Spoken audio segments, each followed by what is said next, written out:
Hello students, very good evening.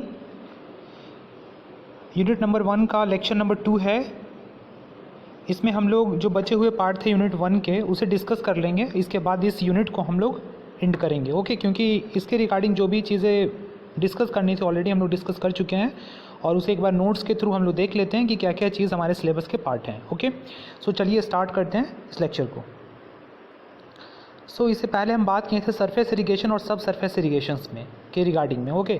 तो surface irrigation के regarding में कुछ पार्ट्स बचे हुए थे, उसको अभी हम डिस्कस करने वाले हैं। और इससे पहले लेक्चर्स में जो सरफेस इरिगेशन के कुछ पार्ट था डिस्कस कर चुके हैं ऑलरेडी, और अभी सरफेस इरिगेशंस के कुछ पार्ट को डिस्कस करेंगे, और उसके बाद सब सरफेस इरिगेशंस के कुछ पार्ट है उसको डिस्कस करके इस लेक्चर को एंड करेंगे, ओके। सो अभी इस लेक्चर्स का हमारा ये प्लान है, ओके। सो देखिए, हमारा फ्यूरो मेथड बचा हुआ था। तो डियर स्टूडेंट्स, मैंने आपको पहले बताया था कि फ्यूरो मेथड्स एक मेथड है इरिगेशन करने का। इसमें जनरली हम क्या करते हैं, जैसे कि आप यहाँ पे फिगर में देख रहे हैं, ये जो फिगर है यहाँ पे देख रहे हैं ना। इस फिगर में क्या है कि यहाँ पे देखिए, यहाँ से पानी को यहाँ पे बीच से यहाँ पे फ्लो किया जा रहा है, और यहाँ पे क्रॉप्स हमारा है, देख रहे हैं ना। यानी कि यहाँ पे जो पानी फ्लो हो रहा है उसके एक साइड में यहाँ पे क्रॉप्स, यहाँ पे एक पार्ट बना दिया गया मिट्टी का, और यहाँ पे क्रॉप्स को लगाया गया है, और बीच में यहाँ पानी को दिया जा रहा है। मैं एक प्रैक्टिकल एग्जांपल बिल्कुल बताता हूँ। ये मेज के लिए, यानी जहाँ पे आप देखे होंगे मक्का वगैरह का खेती होता है, इस टाइप का इरिगेशन वहाँ पे प्रेफर किया जाता है। ये फ्यूरो मेथड्स कहलाता है, ओके। सो फ्यूरो मेथड होता क्या है, इसके बारे में हम एक बार बता देते हैं क्या होता है furrow method. In this method water is applied through series of long narrow field channel, है ना। ये लंबा एक नैरो मतलब पतला संकीर्ण एक लंबा चैनल होता है, ठीक है, जिसे हम लोग फ्यूरो कहते हैं, जैसे कि आप इस फिगर में देख रहे हैं, okay. A small furrows is also called corrugations, ठीक है, इसे हम लोग करूगेशंस भी कहते हैं। अब देखिए नेक्स्ट है water flowing in furrows into the land and spread laterally to the root zone of the plants, ठीक है। वाटर को जो है फ्यूरो के द्वारा फ्लो किया जाता है। उसके बाद में क्या होता है, यहाँ पे ये जो है इन्फिल्ट्रेट होकर के यहाँ पे जो हमारा क्रॉप्स है, यहाँ जा कर के यहाँ पे इस क्रॉप्स को क्या करता है, पानी प्रोवाइड करता है ना। क्या लिखा हुआ देखें, crops are grown on ridges checks and levees. मतलब जो क्रॉप्स होता है वो कहाँ पे ग्रॉन होता है, यहाँ पे राइज पे, जो मतलब ऊंचा जगह आपको दिख रहा है, यहाँ पे क्रॉप्स ग्रॉन होता है और बीच में यहाँ पे पानी होता है, ठीक है। नेक्स्ट है suitable for crop such as maize. देखिए इंपॉर्टेंट है, ऑब्जेक्टिव में पूछा जाता है कि मेज के लिए किस टाइप का मेथड को हम लोग प्रेफर करते हैं, तो कौन सा मेथड है, फ्यूरो मेथड, ओके।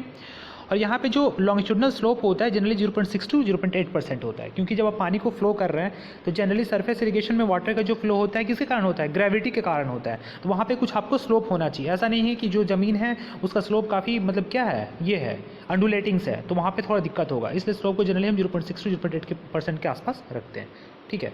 तो ये मेथड था, ठीक है। अब नेक्स्ट जो है हमारा कंटूर मेथड्स है। कंटूर्स मेथड देखिए, इसमें क्या होता है, यहाँ पे मोस्ट कॉमन इन हिली रीजन्स। कहाँ पे, हिली रीजन्स में, जहाँ पे पहाड़ी एरियाज है वहाँ पे, where lands are having steep slopes, okay. It controls erosion due to rain, okay. Only one side can be irrigated with this method. मतलब कंटूर मेथड के द्वारा हम लोग जनरली सिर्फ एक साइड में ही इरीगेट कर सकते हैं। लेकिन याद रखिएगा कंटूर मेथड्स कहाँ पे अडोप्ट करते हैं, हिली रीजन्स के लिए। आप लोगों ने सर्वेइंग में कंटूर्स पढ़ा है ना, कंटूरिंग कहाँ पे करते हैं, जहाँ पे अंडुलेटिंग लैंड्स होता है। और कंटूर्स में हम लोग क्या निकालते हैं, कंटूर से हम लोग ये पता चलता है कि जो ज़मीन है हमारा, वहाँ का डिफरेंट जगह पर लेवल कितना है, वही निकालते हैं ना हम लोग कंटूर में। इसका कहने का मतलब है कि वो हिली रीजन्स है ना। कंटूरिंग जैसे ही हमारे दिमाग में आता है बात, इसका मतलब है कि उस जो हमारा ट्रोपोग्राफी है वो अंडुलेटिंग है। ट्रोपोग्राफी मतलब वहाँ का जो क्षेत्र है वो क्या है, अंडुलेटिंग है, कहीं ऊंचा है कहीं नीचा है, वैसे जगह के लिए हम लोग कंटूर मेथड यूज़ करते हैं, ओके। सो ये मेथड है कंटूर मेथड। अब देखिए ये सरफेस इरिगेशन का ये दो पार्ट बचा हुआ था, जिसको भी हमने डिस्कस किया। अब सब सरफेस इरिगेशंस में मैंने आपको बताया था, सरफेस इरिगेशंस में एक पार्ट और बचा हुआ है, इसको डिस्कस कर लेते हैं, जिसे कि हम लोग कहते हैं स्प्रिंकल्स मेथड, ठीक है। ये भी सरफेस इरिगेशंस का पार्ट है। देखिए इसमें क्या होता है, in this water applied in the form of spray using pipe and nozzle system. कल हमने फिगर आपको दिखाया था कि कैसे पाइप से होकर के नोजल आता है, और नोजल मतलब होता है मतलब पानी वहाँ से निकलता है। मान लो कि ये पाइप है ऐसे, और पाइप से क्या होता है, यहाँ पे नोजल लगा हुआ रहता है और यहाँ से पानी स्प्रे होता है ना, और पूरे फार्मिंग लैंड में जाता है। रूट में नहीं, पूरे फार्मिंग लैंड में जाता है, ठीक है। तो इस मेथड को स्प्रिंकल मेथड कहते हैं, ठीक है। इससे क्या होगा कि पानी तो कहीं से बह करके नहीं ना आ रहा है, कहीं से फ्लो करके होकर नहीं आ रहा है, तो वहाँ पे इरोजन नहीं होगा। इरोजन मतलब जो मिट्टी का कटाव है वो नहीं होगा, क्योंकि यहाँ पे पाइप से होकर के आ रहा है पानी और जाकर खेतों में जा रहा है। तो क्या होगा, erosion of soil is eliminated, मतलब खत्म हो जाएगा। एलिमिनेट मतलब खत्म हो जाना। नेक्स्ट है uniform application of water is possible. अब यहाँ से आप क्या कर रहे हो, नोजल के थ्रू पानी को छिड़काव कर रहे हो, तो मतलब सारे जगह पे एक यूनिफॉर्म क्वांटिटी में वाटर पहुँच पाएगा, है ना, स्प्रिंकल मेथड के द्वारा। ओके, नेक्स्ट है can be use for any topography, land in not be levels, मतलब ये किसी भी टाइप के ट्रोपोग्राफी के लिए यूज़ किया जा सकता है। ट्रोपोग्राफी मतलब समझते हो ना आप लोग, मतलब जो लैंड है वहाँ का किस टाइप का है वो डिपेंड करता है ट्रोपोग्राफी पे। Use for standing crops in undulating fields, मतलब वैसा क्रॉप जो स्टैंडिंग होता है, जैसे कि कौन कौन सा है, राइस वगैरह है अंडुलेटिंग फील्ड्स में, वहाँ पे हम लोग इसका यूज़ कर सकते हैं, ठीक है। एक इसका डिसएडवांटेज है स्टूडेंट्स, क्या होता है कि मान लो स्प्रिंकल वाटर होता है, अब हवा चल रहा है कहीं से ये हो रहा है, उसके कारण क्या, हवा के कारण ये क्या होता है, वाटर का जो इंटेंसिटी है वो कम हो जाता है और वाटर कहीं और भी चला जाता है ना। तो विंड में distort the application of water and hence proper requirement, ठीक है।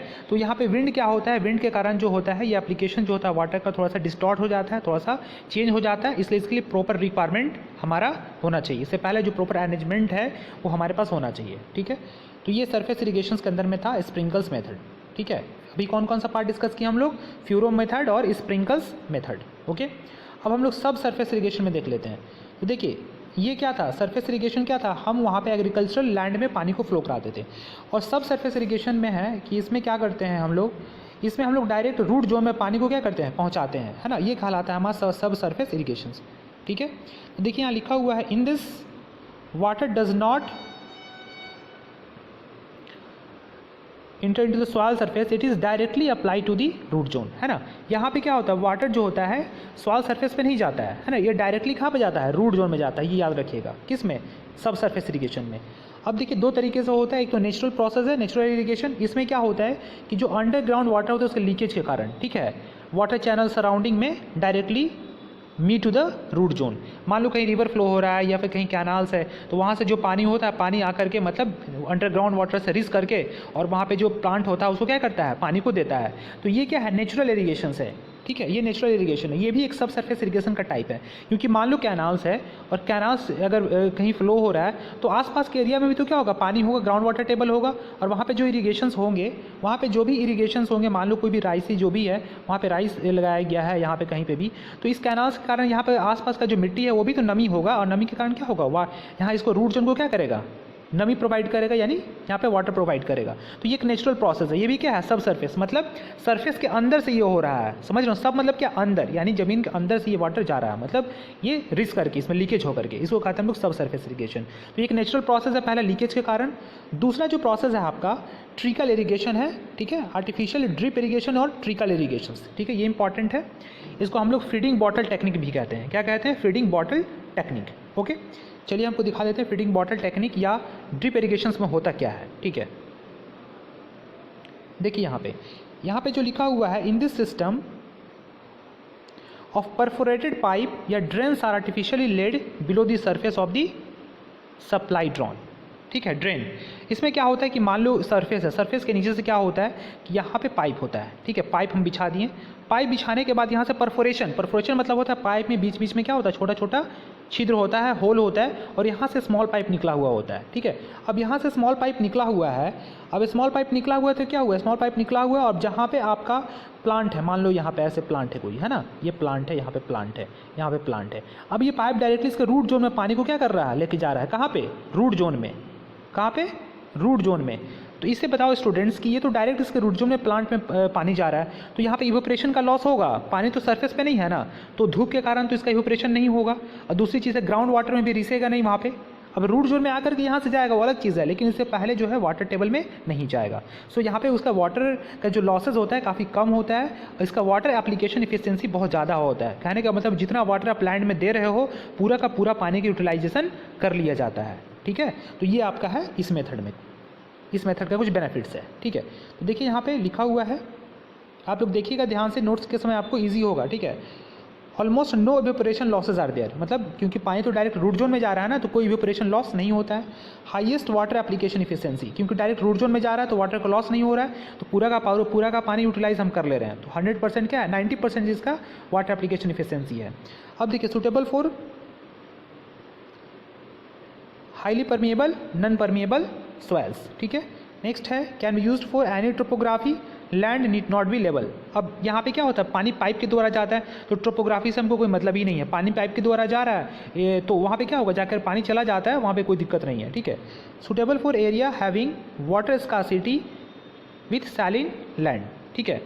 ये उस टाइप के एरिया के लिए सूटेबल है जहाँ पे वाटर का क्या है, स्कार्सिटी है, वाटर मौजूद नहीं है। अगर मौजूद है तो हम लोग जनरल तरीके से करेंगे, नहीं है तो इस मेथड का यूटिलाइज करते हैं, ठीक है। क्या लिखा हुआ, suitable for a small and widely spaced plant, मतलब क्या है, स्मॉल प्लांट के लिए और वाइडली स्पेस, मतलब जहाँ पे प्लांट के बीच का क्या है, दो प्लांट के बीच का गैप होता है, वहाँ के लिए क्या है, ये सूटेबल है, ठीक है। तो ये चीज़ें हैं इस मेथड्स का कुछ benefits. Sprinkle method, sorry trickles method और ड्रिप मेथड इसको कहते हैं, ठीक है ना। ये सब क्या है, ये सब सरफेस इरिगेशन का टाइप है। याद रखिएगा इसमें पाइप होता है और पाइप से परफोरेशन होता है, पाइप से छोटे छोटे पाइप निकले हुए होते हैं और वो पाइप क्या होता है, रूट जोन में जाता है। देखिए और चीज़ आपको हम बता देते हैं यहाँ पे, not suitable for closely planted crop such as wheat and rice. वैसे प्लांट जो कि नज़दीक में होते हैं उसके लिए सूटेबल नहीं होते, जैसे कि राइस वगैरह, उसका प्लांट क्या होता है, एक दूसरे के बहुत क्लोज होता है, या राइस का हो गया या फिर वेट का हो गया, उसके लिए पॉसिबल नहीं होता है, ठीक है। देखिए इट इज़ कॉस्टली प्रोसेस, क्योंकि हमें पाइप बिछाना पड़ता है, फिर वहाँ परफोरेशन होता है, फिर बहुत सारे प्रोसेस से गुजरना पड़ता है, इसलिए क्या होता है, ये कॉस्टली होता है। Hence only recommended in area of high crop returns, इसलिए इस टाइप का जो मेथड्स है वहाँ पे यूटिलाइज किया जाता है जहाँ पे हमको पता है कि उस क्रॉप से हमारा इनकम जो है, हमारा रिटर्न जो है काफ़ी अच्छा आने वाला है, वहाँ पे हम इस मेथड का यूटिलाइज करते हैं, ठीक है। तो ये कुछ बेनिफिट था आपका ड्रिप इरीगेशन और ट्रिकल इरीगेशन का, ठीक है। अब देखिए एक नीचे में एक क्वेश्चन है जो आप लोगों को बनाना है। ये क्वेश्चन क्या है, the maximum area that can be irrigated, ये निकालना है आपको, the maximum area that can be irrigated in border strip method. Border strip method से कितना एरिया को इरीगेट किया जा सकेगा, by stream of discharge 50 litre पर सेकेंड, ठीक है। यहाँ पे 50 लीटर पर सेकेंड दिया हुआ है आपका डिस्चार्ज, और यहाँ पे with average infiltration rate of 5 centimetre per hour, और इन्फिल्ट्रेशन रेट कितना दिया हुआ, 5 सेंटीमीटर पर आवर। तो आपको एरिया निकालना है, तो मैंने फॉर्मूला बताया था ऊपर में, वाटर फ्लडिंग A बराबर Q बटा I, ठीक है। जहाँ पे Q क्या है, डिस्चार्ज है, जो कि आपको क्या है क्वेश्चन में यहाँ पे क्या है गिवन है, डिस्चार्ज दिया हुआ है ना, डिस्चार्ज कितना दिया हुआ है, 50 लीटर पर सेकेंड, है ना। अब देखिए यहाँ पे आपको I इन्फिल्ट्रेशन रेट ये भी दिया हुआ 5 सेंटीमीटर पर आवर, आप यूनिट कन्वर्ट करेंगे, उसके बाद A बराबर Q बाई I करेंगे, तो आपको यहाँ से एरिया निकल जाएगा, मतलब कितना एरिया इरीगेट होगा ये निकल जाएगा। आप आसानी से निकाल सकते हैं, नहीं निकलेगा मैं अगले बार आपको बता दूंगा, okay. So thank you everyone for watching this. ये काफ़ी स्मॉल वीडियो था जिसमें हम आपको जो बचा हुआ पार्ट था यूनिट फर्स्ट का उसको हम कवर किए हैं। सो आप लोगों को काफ़ी बेनिफिट हुआ होगा इस वीडियो से, और इस तरीके से हमारा यूनिट नंबर 1 जो है कंप्लीट हुआ, और यहाँ पे जो भी चीज़ें पढ़नी थी यूनिट नंबर 1 के अंदर में हम लोगों ने कवर करा है, okay. So thank you everyone for watching this. I think कि आप लोग समझ चुके होंगे, और आपको इसका नोट्स अब एज सुन एज पॉसिबल, जितना जल्दी हो सके आपको नोट्स प्रिपेयर कर लेना है, okay. So thank you students, stay tuned.